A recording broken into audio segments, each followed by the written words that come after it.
নবী আমার বলেন কুল্লু বানি আদম খাত্তাউন ওয়া খায়রুল খাত্তাইন আত-তাওয়াবুন। হাদিস থেকে বোঝা যায় বনি আদম কম বেশি সকলেই গুনাহগার, ঠিক কিনা জোরে কন। এই গুনাহের কারণে কলবের ভিতরে মরিচয় পড়ে যায়, দাগ পড়ে যায়, জং পড়ে যায়। বাবা নবী আমার বলেন ইন্না হাদিহিল কুলুবা তাসদাউ কামা ইয়াসদাউল হাদিদা ইদা আসাবাহুল মা।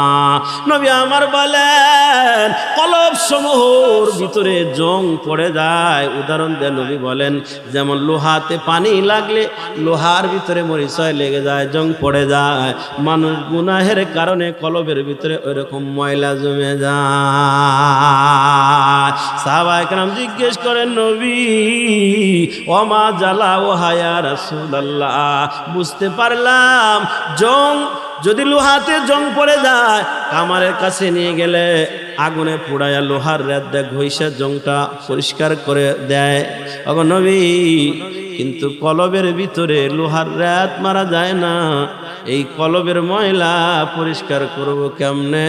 নবী তখন দুইটা জিনিসের কথা বললেন বাবা। এক নাম্বার বললেন আপনার আমার নবী বলেন যিকরু হাযিমিল লাযযাতিল মাউত কাসরাতিহি তিলাওয়াতিল কুরআন।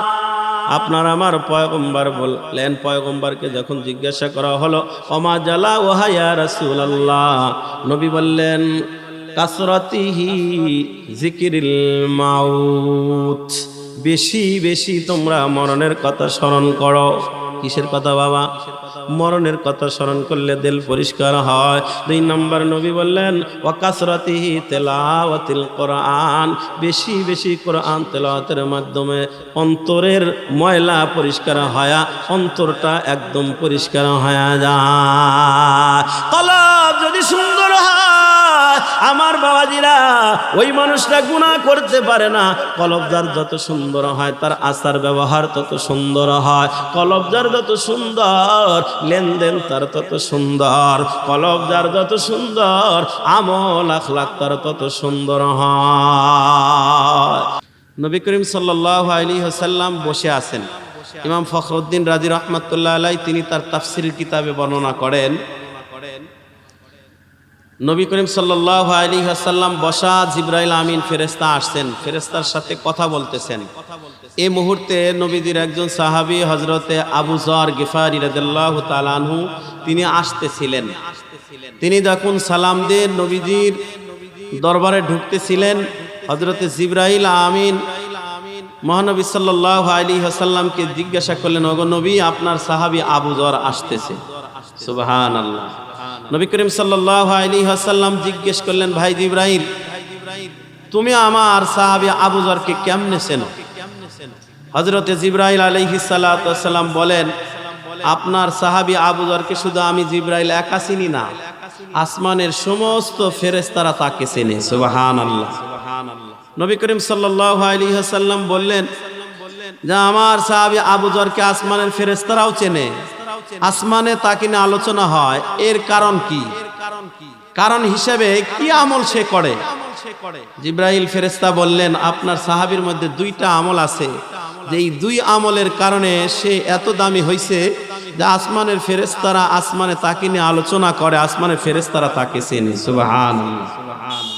নবীজি জিজ্ঞেস করলেন কি সেই দুই আমল? জিবরাইল আলাইহিস সালাতু ওয়াস সালাম বললেন লিসিগারিহি ফি নাফসিহি ওয়া কাসরাতিহি তিলাওয়াতিল কোরআন। পয়গম্বর আলাইহিস সালাতু ওয়াস সালাম বলেন আপনার সাহাবী আবু যর দুইটা আমল করে, যেই দুই আমলের কারণে শুধু আমি জিবরাইল একা চিনি না বরং আসমানের ফেরেশতারাও তাকে চেনে, আসমানে তাকে নিয়ে আলোচনা করা হয়। পয়গম্বর বললেন কি সে দুই আমল? হযরতে জিবরাইল বলেন লিসিগারিহি ফি নাফসিহি, আপনার সাহাবী আবু যর দুইটা আমল করে। তার এক নম্বর আমল হলো সে সব সময় নিজেকে ছোট মনে করে। কি মনে করে বলেন না? কি মনে করে বাবারা? নিজেকে সব সময় ছোট মনে করে, অন্যের তুলনা নিজেকে বড় মনে করে না, অন্যের চাইতে নিজেকে ভালো মনে করে না, মনে করে আমার চেয়ে অন্য বেশি জানে, আমার চেয়ে অনেকেই সবাই ভালো, আমি সবার চাইতে ছোট, আমি সবার চাইতে অদামি, আমার চাইতে সবাই দামি। এইভাবে কাসরাতে নফস করে নিজেকে ছোট মনে করে বাবা। অর্থাৎ দিলের ভিতরে অহংকার নাই, কিবির নাই, বরাত্ব নাই, শ্রেষ্ঠত্ব নাই বাবা। আপনার আমার পয়গম্বরের সামনে জিবরাইল ফেরেশতা বলেন, আপনার সাহাবী আবু যর ফি কাসরাতিহি ফি সিগারিহি ফি নাফসিহি, সে নিজের ব্যাপারে সব সময় নিজেকে তুচ্ছ মনে করে, ছোট মনে করে। এটা হলো তার এক নম্বর আমল বাবা। এই জন্য বাবা আমরাও যদি নিজের ছোট মনে করতে পারি, আমরা মনে করি আমি সব চাইতে বেশি জানি, আমি সব চাইতে ভালো, আমার সব কিছু ভালো, এরকম আমাদের মনের মধ্যে ভাব, ঠিক কিনা জোরে বলেন বাবা। এরে বাবা এরকম মনে করা যাবে না, নিজেকে সব সময় ছোট মনে করা লাগবে। এটা যদি আমরা করতে পারি, আমার বাবার দিল থেকে অহংকার দূর করতে পারি রে বাবা, তাইলে আপনার আমার দাম আল্লাহ দুনিয়াতেও বাড়ায় দিবে, আখিরাতেও আল্লাহ আমার আপনার দাম বাড়ায় দিবেন। পয়গম্বর বলেন, মান তাওয়াদা লিল্লাহ রাফাআহুল্লাহ ফাহুয়া ফি নাফসিহি সাগীর ওয়া ফি আ'ইনিন নাসি আযীমুন। আপনার আমার পয়গম্বর বলেন, বান্দা যদি নিজেকে ছোট মনে করতে পারে, আল্লাহর জন্য বিনয় হতে পারে বাবা, অর্থাৎ নিজেকে মিটা দিতে পারে বাবা। মেটা দো আপনি हस्ती को अगर कुछ मर्तबा चाहो कि दाना खाक में मिलकर गुलो गुलजार होता है। हमेशा इज्जत मेहमा बैखाना नुमी मानाद अगर मानाद सबे मानाद सबे देगार नुमी मानाद बुलद गुलशन जुदा गश्ता तरू ताजा नुमी मानाद अगर मानाद सबे मानाद सबे देगार नुमी मानाद। ए बाबा निदरे मिटा दा लगबे, অহংকার করা যাবে না, নিজেকে শ্রেষ্ঠ মনে করা যাবে না, অন্যের চাইতে বড় মনে করা যাবে না, অন্যের চাইতে ভালো মনে করা যাবে না বাবা। এই নবীর উম্মতের দল অন্য জায়গায় অন্য হাদিসে রাসূল বলেন, সালাসুল মুনজিয়াতুল ফাতাকুল্লাহ ফিস সিররি ওয়াল আলানিয়াতি ওয়াল কওলু ফিল গিনা ওয়াল কসদু ফিল গিনা ওয়াল ফাকরি ওয়াল কওলু বিল হাক্কি ফি রিদা। নবী আমার বলেন, তিনটা জিনিস এমন আছে যেই তিনটা জিনিস মানুষকে দুনিয়া আখিরাতে মুক্তি দান করে। ওয়া সালাসুল মুহলিকাতুন, আর তিনটা জিনিস এমন আছে বাবা যেই তিনটা জিনিস মানুষকে দুনিয়াতেও ধ্বংস করে দেয়, আখিরাত নষ্ট করে দেয়। নবী আমার বলেন, ফাআম্মাল মুহলিকাতু, যেই তিনটা জিনিস মানুষকে ধ্বংস করে দেয়, নবী আমার বলেন সেই তিনটা জিনিসের এক নাম্বার জিনিস আপনার আমার নবী বলেন ফাহুয়া মুত্তাবাউন, দুই নাম্বার ওয়াশহুন মুতাউন, তিন নাম্বার ওয়া ইআজাবুল মারই বিনাফসিহি ওয়া হিয়া আশাদ্দুহুন্না। নবী আমার বলেন মানুষকে তিনটা জিনিস ধ্বংস করে দেয়, দুনিয়া আখিরাত নষ্ট করে দেয়। এক নাম্বার নবী বলেন ফাহুয়া মুত্তাবাউন। এ বাবা নবী আমার বলেন মানুষকে তিনটা জিনিস যে দুনিয়া আখিরাত নষ্ট করে দেয়, এক নাম্বার ফাহুয়া মুত্তাবাউন, নফসের অনুসরণ করা, মনে যা চায় তাই করা। আজকে আমাদের মনে চায় না বয়ান শুনতে, মাহফিলে এসে বয়ান শুনতে, এটা আমাদের মনে চায় না। আমাদের মনে চায় চাষতলে বসে টিভি সিনেমা দেখতে, আমাদের মনে চায় গানের বাদ্যযন্ত্র বাজাইতে, গানের অনুষ্ঠানে যাইতে, মাহফিল শুনতে মনে চায় না। নবী বলেন যারা এই নফসের তাড়না, নফসের গোলামি করে, দুনিয়াও তাদের নষ্ট, আল্লাহ রাসূল বলেন আখিরাতও তাদের নষ্ট। নাউযুবিল্লাহ, জোরে বলি। দুই নাম্বার নবী বলেন ওয়াশহুন মুতাউন, নবী আমার বলেন কৃপণতার অনুসরণ করা, বখিলতা করা, কৃপণতা করা। আমার বাবাজিরা কৃপণ মানুষকে দেখবেন দুনিয়াতে কেউ পছন্দ করে না, আমার আল্লাহ পছন্দ করে না, আখিরাতে তার নষ্ট। 3 নম্বর নবী বলেন, যেটা আমার বলা উদ্দেশ্য, ইজাবুল মারই বিনাফসিহি ওয়া হিয়া আসাদ্দুহুন্না, সব সময় নিজের ব্যাপারে সুধারণা করা, অর্থাৎ নিজেকে সবচাইতে ভালো মনে করা। নবী বলেন ওয়া হিয়া আসাদ্দুহুন্না, এটা সবচাইতে বড় খারাপ। আমরা প্রত্যেকে যে যেখানে আছি মনে করি আমি সবচেয়ে ভালো, ওর চাইতে কত ভালো, ঠিক না? আমরা প্রত্যেকে এরকম মনে করি, নিজেকে নিজের প্রতি সুধারণা, অন্যের তুলনা নিজেকে বড় মনে করি, অন্যের তুলনা নিজেকে ভালো মনে করি, অন্যের তুলনা নিজেকে শ্রেষ্ঠ মনে করি, ঠিক না? ঠিক না? কয় কি কন হুজুর, খালি নামাজটাই পড়ি না, ওর চাইতে কত ভালো আছি, ও নামাজ পড়ে আকাম কুকাম সব করে, হুজুর আমি নামাজটাই খালি পড়ি না, আর কিচ্ছু করি না, ওর চাইতে মেলা ভালো। এরকম বললে ওলা মানুষ পাওয়া যায় না আমাদের সমাজে, কি কন এরকম আল্লাহওয়ালা কিছু পাওয়া যায় না সমাজে? কয় ওর চাইতে নিজেই দাবি করে, আমার চাইতে আমি মেলা ভালো, অনেক দিক দা ভালো। নবী বলেন এটা সবচাইতে খারাপ, নিজের ব্যাপারে সুধারণা করা। আমার বাবাজিরা, তো পয়গম্বর বললেন, হযরতে জিবরাইল ফেরেশতা পয়গম্বরকে শোনায় দিলেন, আপনার সাহাবী আবু যর 1 নম্বরে আমল লিসিগারিহি ফি নাফসিহি, নিজের ব্যাপারে সব সময় নিজেকে তুচ্ছ মনে করে, অন্যের তুলনায় আমার বাবারা উত্তম মনে করে না, অন্যের তুলনায় নিজেকে ছোট মনে করে। এ বাবা, এরকম ভাবে নিজের বুঝাতে হবে, আমার চাইতেও হয় অন্যের তাহাজ্জুদ বেশি পড়ে, নফল ইবাদত বেশি করে, নফল নামাজ বেশি করে, দান সদকা বেশি করে, আমার চাইতে সবাই ভালো, আমি সবচেয়ে খারাপ। এইভাবে প্রত্যেকেই যদি নিজে নিজেকে ছোট করতে পারেন বাবা, নবী বলেন মান তাওয়াদা লিল্লাহ রাফাআহুল্লাহ ফাহুয়া ফি নাফসি সাগীরুন ওয়া ফি আইনিন নাসি আযীমুন, আমার আল্লাহ আপনার মর্যাদা দুনিয়াতেও বাড়ায় দিবে, আখিরাতেও আল্লাহ ইজ্জতের আসন দেবে। পারবো কি বলেন? নিজেকে মিটায় দিতে পারবো কি? নিজের দিল থেকে অহংকারের ভাইরাস দূর করে দিতে পারবো না ইনশাআল্লাহ? নিজের বিনয় বানায় দেন, মর্যাদা আল্লাহ বাড়ায় দিবে। বিনয় হতে পারলে দাম আসমানের মালিক বাড়ায় দিবে, মানুষও আপনাকে সম্মান দেবে। এই জন্য বাবা নবী আমার বলেন, আমান তাকাব্বারা ওয়াদাআহুল্লাহ ফাহুয়া ফি নাফসি ফাহুয়া ফি আইনিন নাসি সাগীরুন ওয়া ফি নাফসিহি কাবীরুন হাত্তা লাহুয়া আহওয়ানু আলাইহিম মিন কালবিন ওয়া খিনজির। নবী আমার বলেন, যারা দিলের ভিতরে অহংকার রাখবে, নিজেকে বড় মনে করে, নিজেকে শ্রেষ্ঠ মনে করে, আমার আল্লাহ তাদেরকে এমন ভাবে হাই প্রতিপন্ন করে দেয় বাবা, মানুষের কাছে সে শুকুর কুকুরের চেয়েও নিকৃষ্ট হইয়া যায়। বাস্তবতাও তাই, দেখবেন যার দিলের ভিতরে অহংকার, ক্ষমতাশালী হইলে সামনে হয়তো ছেলের জানায় সম্মান দেখায়, একটু দূরে গেলেই খারাপ ভাষা কয়, বকা দেয়, ঠিক না? ঠিক না? তাইলে অহংকারীকে দুনিয়ার মানুষও ভালোবাসে না। এই জন্য আল্লাহ বলেন, মিনহা খলাকনাকুম ওয়া ফিহা নুঈদুকুম ওয়া মিনহা নুখরিজুকুম তারাতান উখরা। মাটি হতে জন্ম তোমার, মাটি হবে তোমার ঘর, যাকে তুমি আপন ভেবেছ সেই তো হবে পর, ঠিক কিনা জোরে বলেন বাবা? এ বাবা, মাটি থেকে আল্লাহ আমাদেরকে বানাইলেন, আবার মাটিতেই যাওয়া লাগবে।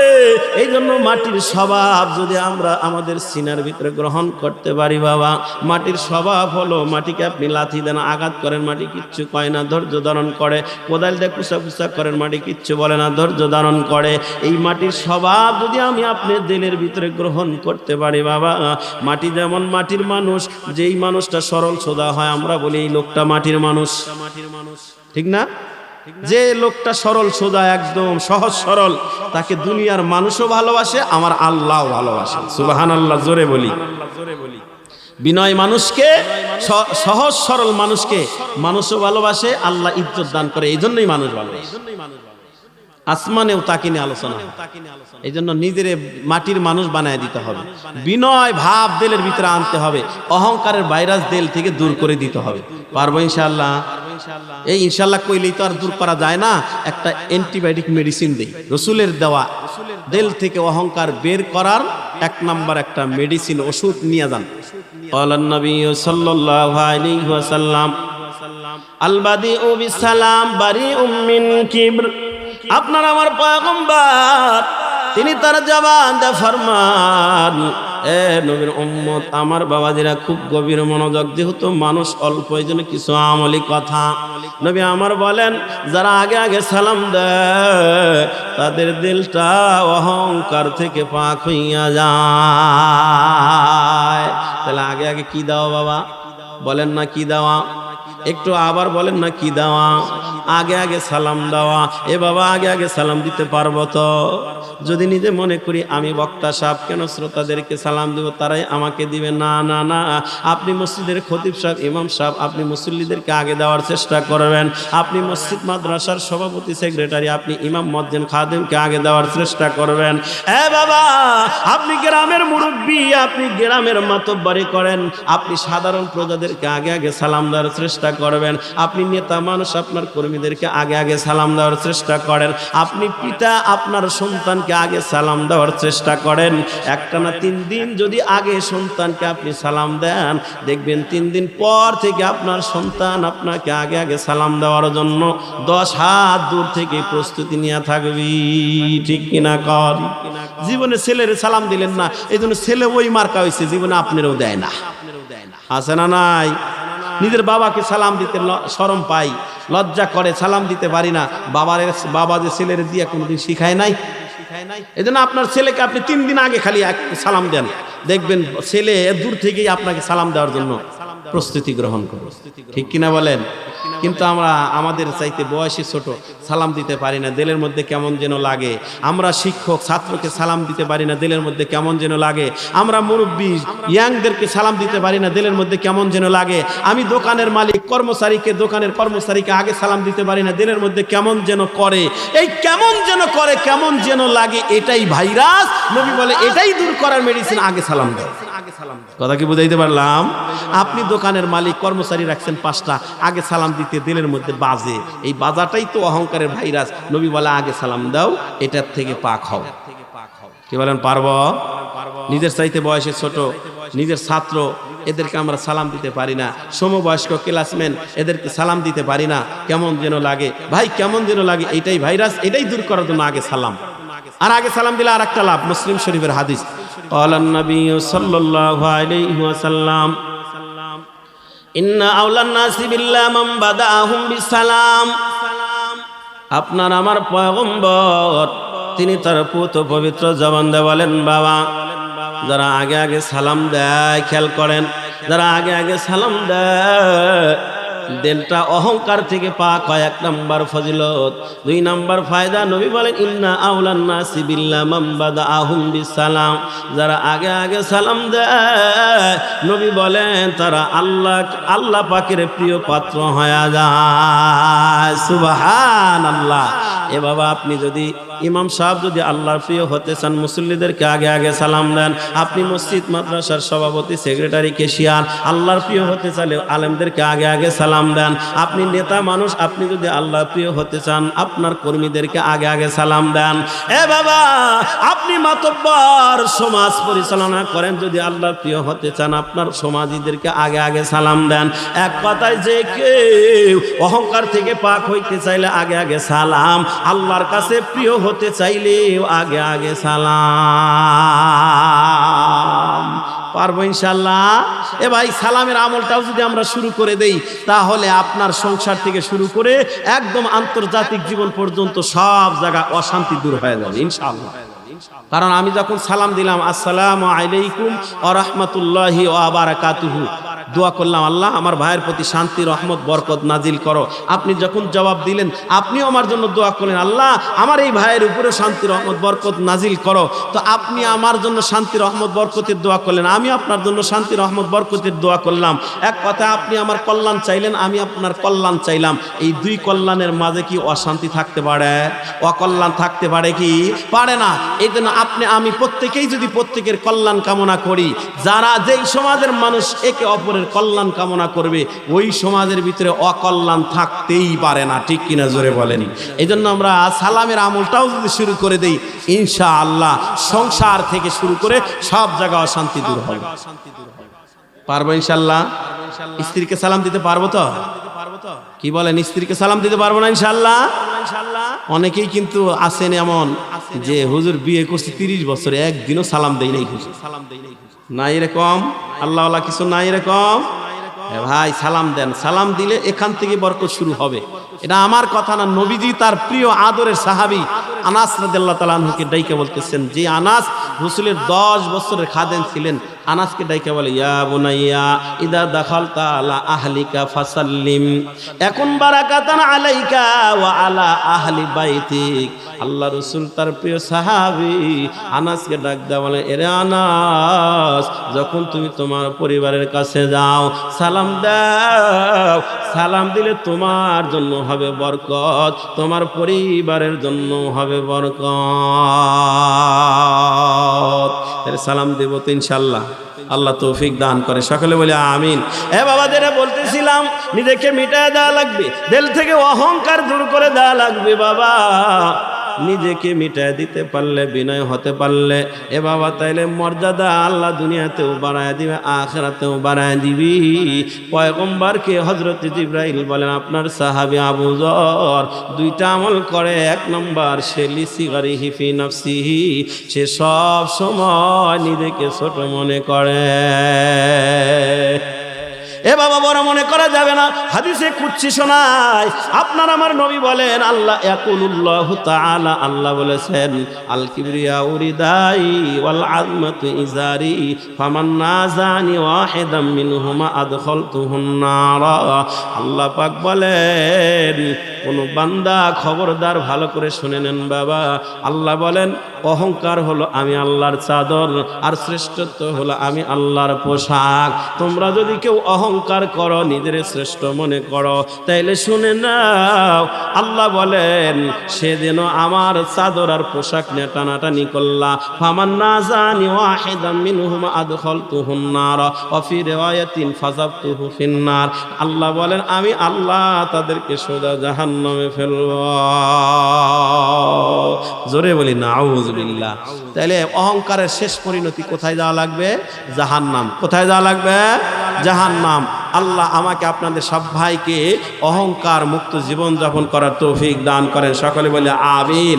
আর একটু জোরে বলে আমিন। 2 নম্বর আমল, হযরতে জিবরাইল কাকে শোনাইতেছেন? রাসূলকে। আমার কথা বুঝতেছেন তো? ইমাম ফখরুদ্দিন রাজি রাহমাতুল্লাহ আলাইহি তার তাফসিরে কাবিরে লিখতেছেন যে হযরতে জিবরাইল রাসূলকে শোনাইতেছেন, আপনার সাহাবী আবু যর 2 নম্বর আমল ওয়া কাসরাতিহি তিলাওয়াতিল কুরআন ইয়ানি কুল হুয়াল্লাহু আহাদ। হযরতে জিবরাইল বলেন, ওগো পয়গম্বর, আপনার সাহাবী আবু যর 2 নম্বর আমল করে। আপনার সাহাবী আবু যর সময় পাইলেই আল্লাহ পাকের কোরআন তেলাওয়াত করে, বিশেষ করে সময় পাইলে সূরাতুল ইখলাস তেলাওয়াত করে। সুবহানাল্লাহ জোরে বলি। বাবা সূরাতুল ইখলাস কোরআনুল কারীমের ভিতরে সব চাইতে ছোট্ট 2টা সূরা আছে, তার 2 নম্বর ছোট্ট সূরা হলো সূরাতুল ইখলাস। কথা বলেন ঠিক কিনা বাবা? সব চাইতে ছোট সূরা হলো সূরা কাউসার। আমার বাবারা, এরপরে সূরাতুল ইখলাস। এই ছোট্ট একটা সূরা বাবা, এই সূরার এত দাম। আপনার আমার পয়গম্বর বলেন, মান ক্বালা কুল হুয়াল্লাহু আহাদ তাআদিলু সুলুসাল কোরআন। নবী আমার বলেন, সূরা ইখলাস কোন বান্দা বান্দি যদি তেলাওয়াত করে, আমার আল্লাহ কোরআনুল কারীমের 3য় অংশ, 1/3 অংশ অর্থাৎ 10 পারা কোরআন তেলাওয়াত করার নেকি দেয়া যায়। তাআদিলু সুলুসাল কোরআন। নবী বলে আল্লাহ তাআলা তার আমলনামায় 10 পারা কোরআন তেলাওয়াত করার নেকি দিয়ে দেয়। সুবহানাল্লাহ। হযরতে জিবরাইল বলেন, পয়গম্বর, আপনার সাহাবী আবু যর 2 নম্বর আমল সময় পাইলে সূরা ইখলাস তেলাওয়াত করে। কি তেলাওয়াত করে? সূরা ইখলাস বাবা। কুলহু সূরা আমরা সাধারণ মানুষ যেটা বলি কুলহুর সূরা, এবার এই সূরাতুল ইখলাস সময় পাইলেই বেশি বেশি তেলাওয়াত করেন বাবা। কুরআনুল কারীমের তেলাওয়াতের ধাক্কায় কলবের জং পরিষ্কার হয়, কলবটা হয় যা আখিরাতের জন্য পাক্কা। নবী আমার বলেন, কুল্লু বনি আদম খাত্তাউন ওয়া খায়রুল খাত্তাইন আত-তাওয়াবুন। হাদিস থেকে বোঝা যায় বনি আদম কম বেশি সকলেই গুনাহগার, ঠিক কিনা জোরে কন। এই গুনাহের কারণে কলবের ভিতরে মরিচয় পড়ে যায়, দাগ পড়ে যায়, জং পড়ে যায় বাবা। নবী আমার বলেন, ইন্না হাদিহিল কুলুবা তাসদাউ কামা ইয়াসদাউল হাদিদা ইদা আসাবাহুল মা। নবী আমার বলেন, কলব সমূহের ভিতরে জং পড়ে যায়। উদাহরণ দেন নবী বলেন, যেমন লোহাতে পানি লাগলে লোহার ভিতরে মরিচয় লেগে যায়, জং পড়ে যায়। মানুষ গুনাহের কারণে কলবের ভিতরে ওইরকম ময়লা জমে যায়। সাহাবায়ে কেরাম জিজ্ঞেস করেন, নবী ওমা জালা ও হায়া রাসূলুল্লাহ, বুঝতে পারলাম জং যদি লোহাতে জং পড়ে যায়, কামারের কাছে নিয়ে গেলে আগুনে পোড়ায়া লোহার রাত দেয় ঘষে জংটা পরিষ্কার করে দেয়। ওগো নবী, কিন্তু কলবের ভিতরে লোহার রাত মারা যায় না, এই কলবের ময়লা পরিষ্কার করব কেমনে? নবী তখন দুইটা জিনিসের কথা বললেন বাবা। এক নম্বর বললেন,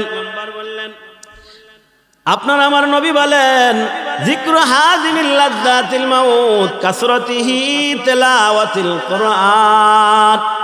আপনার আমার পয়গম্বর বললেন, পয়গম্বরকে যখন জিজ্ঞাসা করা হলো ওমা জালা ওয়া হায়া রাসূলুল্লাহ, নবী বললেন কাসরাতিহি যিকরিল মাউত, বেশি বেশি তোমরা মরণের কথা স্মরণ করো।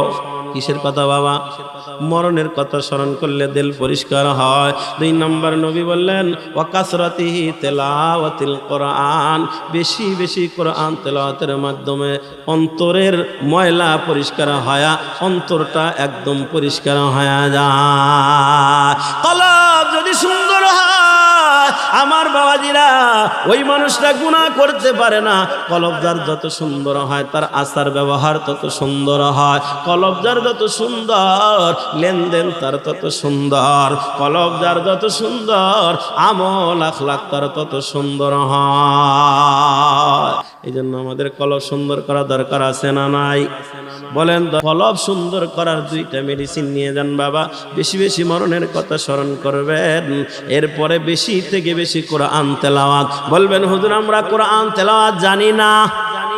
আমি বলবো, আপনি যদি সূরাতুল ফাতিহা মুখস্থ থাকে বাবা, এই সূরাতুল ফাতিহায় আপনি বারবার তেলাওয়াত করেন। আপনার যদি সূরাতুল ইখলাস মুখস্থ থাকে বাবা, এটাই আপনি বারবার তেলাওয়াত করতে থাকেন। আপনার যদি সূরাতুল কাউসার মুখস্থ থাকে, এটাই আপনি বারবার তেলাওয়াত করতে থাকেন। বারবার এই আয়াতগুলো তেলাওয়াত করার কারণে কলবের জং, কলবের ময়লা পরিষ্কার হয়ে যাবে, কলবটা সুন্দর হয়ে যাবে।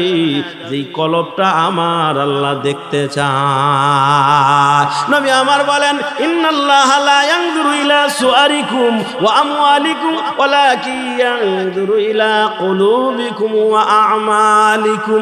আপনার আমার নবী বলেন, আল্লাহ তাআলা আপনার আমার এই সুরত দেখবেন না, আকৃতি দেখবেন না, আপনার আমার মাল দৌলত দেখবেন না। আল্লাহ দেখবেন আপনার আমার কলব, আপনার আমার আমাল। ইয়াউমা লা ইয়ানফাউ মালু ওয়ালা বানুন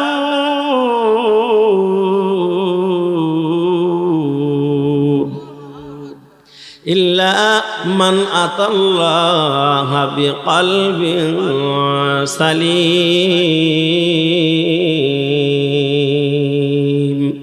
আল্লাহ তাআলা কলব দেখবেন বাবা, কলবে সালিম, স্বচ্ছ সুন্দর ফ্রেশ একটা কলব আল্লাহ দেখতে চান। আর স্বচ্ছ সুন্দর ফ্রেশ যদি কলব বানাতে চান বাবা, তাইলে বেশি থেকে বেশি আল্লাহ পাকের কোরআন তেলাওয়াত করা লাগবে। রাজি আছেন তো ইনশাআল্লাহ? এ বাবা, এই মাদ্রাসাগুলোতে কোরআনেরই তালিম দেওয়া হয়। আজকে 4 জন ছাত্রকে আমার হেফজের সবক দেওয়া হলো রে বাবা। এ বাবা, এই মাদ্রাসাগুলোতে কোরআনের তালিম দেওয়া হয় বাবা। এই জন্য এই কোরআনের প্রতিষ্ঠানকেও মহাব্বত করা, সার্বিকভাবে সহযোগিতা করা, টাকা দেয়া, পয়সা দেয়া, বুদ্ধি দেয়া, সময় দেয়া, ছাত্রছাত্রী দিয়া আমার বাবারা সহযোগিতা করতে পারলে নবী আমার বলেন, ইদা বুদি আল মাইয়িতু ফি কবরিহি যা আল কুরআন ইনদা রাসিহি। আল্লাহু আকবার বলেন, আল্লাহু আকবার। এ বাবা, আপনার আমার পয়গম্বর বলেন, আমার বাজিরা, কোরআনের প্রতিষ্ঠানকে যারা ভালোবাসবে, কোরআন মহব্বত করবেন, কোরআন নিজে তেলাওয়াত করবেন, কোরআনের প্রতিষ্ঠানকে যারা ভালোবাসবেন, কোরআন যাদের সিনা, এদেরকে যারা ভালোবাসবেন বাবা, এই মানুষগুলা মরবে আপনজন জানাজা পড়াইয়া যখন কবরে রাখবি, এই কোরআনুল কারীম কবরের ভিতরে মাইয়েতের মাতার কাছে পাহারাদারি করার জন্য দাঁড়ায় যাবে। আর জোরে বলি সুবহানাল্লাহ। কি বলেন, চায় মনে চায় যে কোরআন কবরের ভিতরে আমার মাথার কাছে দাঁড়ায়?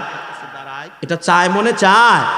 তাহলে মনে যদি চায় বাবা, তাহলে এই মাদ্রাসাগুলোর বিরোধিতা করা যাবে না। মাদ্রাসার পক্ষে থাকা লাগবে। যেখানে কোরআন শিক্ষা দেওয়া হয়, ওই কোরআনের প্রতিষ্ঠানকে ভালোবাসা লাগবে। কোরআন যাদের সিনা, তাদেরকেও মহাব্বত করা লাগবে বাবা।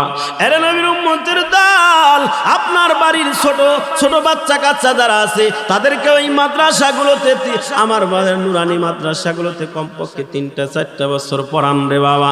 এরপরে আপনি ইংলিশ মিডিয়ামে ভর্তি করে দেয়, ডাক্তার বানান, এফআরসিএস করান, এ বাবা ইঞ্জিনিয়ার বানান, ব্যারিস্টার বানান, বিসিএস ক্যাডার বানান, সমস্যা নাই। আপনি শুরুতেই তার কলবের ভিতরে যদি আল্লাহ রসুলের পরিচয়, কোরআনের পেঁয়াজ যদি ঢুকায়া দেন বাবা, এই ছেলে বড় ডাক্তার হলেও, বড় ইঞ্জিনিয়ার হলেও 2 নাম্বারই করবে না। ঠিক কিনা জোরে বলেন? তাহলে মাদ্রাসার দরকার আছে না নাই? জোরে বলেন। এ বাবা, আপনার বাচ্চাকে 4টা বছর যদি এইরকম মাদ্রাসায় পড়ান, 7টা হাদিস মুখস্থ, অর্থ সহজ বলতে পারবে বাবা, জুমার নামাজ খুতবা দিয়া জুমার নামাজ পড়ানোর যোগ্যতা হয়ে যায়। আমার বাবা কোরআনুল কারীম শুদ্ধ করে তেলাওয়াত করার যোগ্যতা হয়। 2 রাকাত নামাজে 60টা মাসআলা বলতে পারে। এ বাবা, এই 4টা বছর মাদ্রাসায় পড়ানোর পরে, এরপরে যদি অন্য জায়গা পড়ায় নেন, বড় ডাক্তার বানালেও আপনার যখন সাকরাত শুরু হয়ে যাবে, মৃত্যু শয্যায় শায়িত হবেন বাবা, আপনার সন্তানের কানে যখন যাবে, আপনার ডাক্তার সন্তান দৌড়ায়া আপনার বাড়িতে আইসা আপনার সাকরাতের সময় আপনার পাশে বইসা সূরাতুল ইয়াসিন তেলাওয়াত করতে পারবে। কারণ সাকরাতের সময় আমার বাবা শয়তান মানুষকে ধোঁকা দিতে দিতে দিতে দিতে আমার বাবা একদম সাকরাতের সময় ও শেষ মুহূর্তেও ধোঁকা দেয়। এ বাবা, শয়তান বাবার শুরুতে আমার বাবাজিরা ডান পাশে বসে যাবে, মার শুরুতে আমার বাবাজিরা বাম পাশে বসে যাবে। আমার বাবা ডান পাশে, বাবা আর শুরুতে শয়তান বসে আপনাকে পরামর্শ দেবে সাকরাতের সময়, মৃত্যুর সময়, বাবারে আমি ইহুদি হয়ে মারা গেছি, আমার বড় ভালো হইছে, তুই ইহুদি হয়ে মর, তোর ভালো হবে। বাম পাশে মা বসে আছে, শয়তান মার শুরুতে বসে আছে, অথচ মারা গেছে আরো 10 বছর আগে। আপনি দেখবেন অবিকল আপনার মা আপনাকে ডাকতে বলবে, বাবা আমি মৃত্যুর সময় খ্রিস্টান হয়ে মারা গেছি, আমার বড় ভালো হয়েছে। বাবারে তুই খ্রিস্টান হয়ে মারা যা, তোর ভালো হবে। এখন বলেন তো বাবা, ওই টাইমে আপনি ডান পাশে বাবার কথা শুনবেন নাকি বাম পাশে মার কথা শুনবেন? বাবার কথা যদি শোনেন তাহলে ইহুদি হয়ে মরা লাগবে, আর মার কথা যদি শোনেন তাহলে আপনাকে খ্রিস্টান হয়ে মরা লাগবে। বলবেন হুজুর আমি তো জানলামই, আপনি ওয়াজ করলেন, ওই সময় বুঝবো যে আমার বাপ মা তো আগেই মারা গেছে, আসলে এরা বাপ মা না। আপনি চাইলেই কি আর ওই সময় এই সেন্স থাকবে না? ওই সময় যদি আপনার কলেজা টুকরা সন্তান ডাক্তার বানাইছেন, ইঞ্জিনিয়ার বানাইছেন, বিসিএস ক্যাডার বানাইছেন, কিন্তু 4টা বছর বাবা এরকম মাদ্রাসায় পড়ায় নিয়েছিলেন বাবা, ওই সন্তান যখন আপনার পাশে মাতার কাছে দাঁড়ায়া বা বসে যখন সূরা ইয়াসিন থেকে তেলাওয়াত করবে, আমার বাবাজিরা দেখবেন, তাকায় দেখবেন ডান পাশে আপনার বাবাও নাই, বাম পাশে আপনার মাও নাই।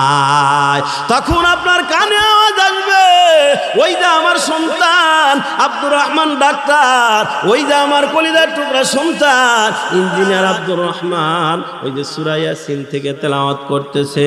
তাহলে এতক্ষণ যে ডান পাশে বাবা দেখলাম, বাম পাশে মা দেখলাম, এরা কারা? তখন আপনার জেহেনে আসবি, এরা আসলে আমার মা আর বাবা নয়, এরা শয়তান। আপনি যখন সন্তানের ওই সূরা ইয়াসিনের তেলাওয়াত শুনতে শুনতে বাবা ঈমান নিয়ে আপনার কবরে যাওয়ার নসিব আল্লাহ দান করে দিবে। এই জন্য বাবা মরণের সময় যদি আমরা ঈমান নিয়ে মরতে চাই বাবা, তাইলেও বাচ্চাদেরকে কোরআন পড়ানো দরকার, ঠিক কিনা জোরে কোন বাবা? এর নবীর উম্মতের দল মরণের সময়, এরপরে আমার বাজিরা কিতাবের ভিতরে লেখা হয়, ইমাম ফখরুদ্দিন রাজি তিনি লেখেন যে একজন কাজী সাহেব তার স্ত্রীকে নসিহত করে গেছেন, ওসিয়ত করে গেছেন, তোমার গর্ভের সন্তান যদি হয় মাদ্রাসা পড়ায়ও। আমার বাড়িতে কাজী সাহেব মারা গেলেন, লম্বা নয় শেষ করে দিচ্ছি বাবা। কাজী সাহেবের স্ত্রী কাজী সাহেবের ওসিয়ত অনুযায়ী বাচ্চা যখন একটু বড় হয়েছে মাদ্রাসা ভর্তি করে দেয়। ওই ছোট বাচ্চা যখন ওস্তাদে তালিমের জন্য শিক্ষা দেয়, বিসমিল্লাহির রহমানির রহিম, ওই ছোট্ট বাচ্চাকে যখন বিসমিল্লাহর তালিম দেওয়া হয়, আমার আল্লাহ আযাবের ফেরেশতাদেরকে ডাক দেয়, বলে ও ফেরেশতা, ওই কাজী সাহেবের সন্তান মাদ্রাসায় বিসমিল্লাহর সবক পড়ে, যেই জায়গা আমাকে বলতেছে বিসমিল্লাহির রহমানির রহিম, ওই পরম করুণাময় অসীম দয়ালু আল্লাহর নামে শুরু করতেছি, যেই জায়গার ভিতরে এই কাজী সাহেবের সন্তান আমাকে রহমান ঘোষণা দেয়, আমাকে রহিম ঘোষণা দেয়, আমি ওই সন্তানের বাবাকে আযাব দেব না, খবরদার কাজী সাহেবের কবরে আযাব বন্ধ করে দেয়। জোরে বলা যাবে কি আল্লাহু আকবার? এ বাবা, তাইলে আপনার আমার ছোট ছোট বাচ্চা কাচ্চা যারা আছে, এরপরে নাতি নাতিন যারা আছে, প্রতিবেশী ছোট ছোট বাচ্চা কাচ্চা যারা আছে, আর নিজেরটাও দেব, অন্যেরটাকে উদ্বুদ্ধ করব মাদ্রাসায় অন্তত পক্ষে প্রাথমিক শিক্ষা গ্রহণ করার জন্য। রাজি আছেন তো ইনশাআল্লাহ? কি বলেন, রাজি আছেন তো ইনশাআল্লাহ? আল্লাহ তাআলা আমার ভাইরা আপনাদেরকে তৌফিক দান করেন। তাইলে আমার ভাইরা হযরতে জিবরাইল আবু যরের ব্যাপারে দুইটা আমলের কথা নবীজির কাছে শোনাইলেন। এক নম্বর আমল বলে লিসিগারিহি ফি নাফসিহি, নিজের ব্যাপারে সে সব সময় নিজেকে ছোট মনে করে। দুই নম্বরে আমল ওয়া কাসরাতিহি তিলাওয়াতিল কুরআন, ইয়ানি কুল হুয়াল্লাহু আহাদ। আপনার সাহাবী আবু যর সময় পাইলেই সূরা ইখলাস তেলাওয়াত করে। এই দুই আমলের কারণে শুধু আমি জিবরাইল একা চিনি না, আসমানের সমস্ত ফেরেশতারা তাকে চেনে। সুবহানাল্লাহ বলি। এ বাবা, তার দাম কত আমার আল্লাহ বাড়ায় দিছি। এই দুই আমল যদি আমরাও করতে পারি, আল্লাহ তাআলা দুনিয়া আখিরাতে আমাদের দাম বাড়ায় দিবে। পারবো না ইনশাআল্লাহ? নিজেকে সব সময় ছোট মনে করব, অন্যের তুলনা নিজেকে শ্রেষ্ঠ মনে করব না, ভালো মনে করব না, অহংকার করব না, সব সময় নিজের ব্যাপারে সুধারণা করব না। আমি মনে করব আমার থেকে সবাই ভালো, আমার থেকে সবাই বেশি নামাজ পড়ে, আমার থেকে বেশি সবাই দান সদকা করে, বেশি তাহাজ্জুদ পড়ে, আমি সবচাইতে কম আমলওয়ালা, আমি সবচাইতে তুচ্ছ মানুষ, এরকমভাবে নিজেকে ছোট মনে করা। দুই নাম্বার, সময় পাইলে সূরাতুল ইখলাস তেলাওয়াত করা। আল্লাহ তাআলা আমাকে আপনাদের সব ভাইকে কথাগুলো বুঝে আমল করার তৌফিক দান করেন। সকলে বলে আমিন।